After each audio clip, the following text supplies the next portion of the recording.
गोनी हुए इमोशनल राहुल वैद्य के इस डेडिकेशन को देखकर। तो चलिए जानते हैं आखिरकार क्या है पूरी खबर। नमस्कार, मैं स्निग्धा स्वागत करती हूँ आप सभी का हमारे चैनल पर।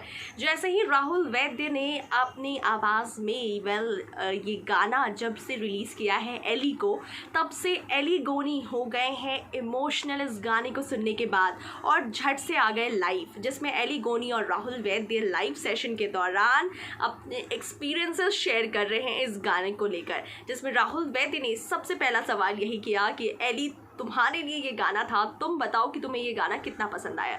जिस पर एली ने साफ तौर पर कह दिया कि जैसे ही मैंने इस गाने को देखा है वैसे ही मेरी आंखें नम हो गई, मैं बिल्कुल बेहद ही इमोशनल हो गया और मैंने तुरंत से स्टेटस शेयर कर दिया अपने इमोशनल फेज़ का। और साथ ही साथ उन्होंने लाइव सेशन के दौरान भी वो शेयर कर रहे हैं कि वो काफ़ी इमोशनल हो गए उस तमाम मोमेंट्स को देखकर, उस तमाम मोमेंट्स को फिर से जीकर, जब वो बिग बॉस के घर के अंदर सिर्फ और सिर्फ राहुल वैद्य के साथ ही मैक्सिमम टाइम गुजारते थे, जैस्मीन के साथ टाइम गुजारते थे। जैस्मीन जब उनसे जुदा हो रही थी तो वो कितना इमोशनल मोमेंट था उनके लिए।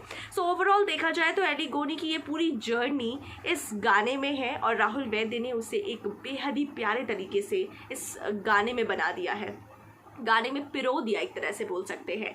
और राहुल वैद्य ने काफ़ी शानदार सा इनिशिएटिव लिया है अपने BFF एली गोनी के लिए, जिसकी तारीफ़ें एली गोनी खूब कर रहे हैं। सो इसी के साथ एली गोनी की आंखें नम हो गई हैं राहुल वैद्य के इस डेडिकेशन को देखकर। सो वेल गाइज, आपके क्या है रिएक्शंस इस दोनों की जोड़ी को देखकर, यानी कि इन दोनों दोस्त की जोड़ी को देखकर, एली गोनी और राहुल वैद्य की जोड़ी को देखकर। वेल, इन दोनों दोस्त को आप क्या टैग देना चाहेंगे, आप हमें बताएं हमारे कॉमेंट सेक्शन में।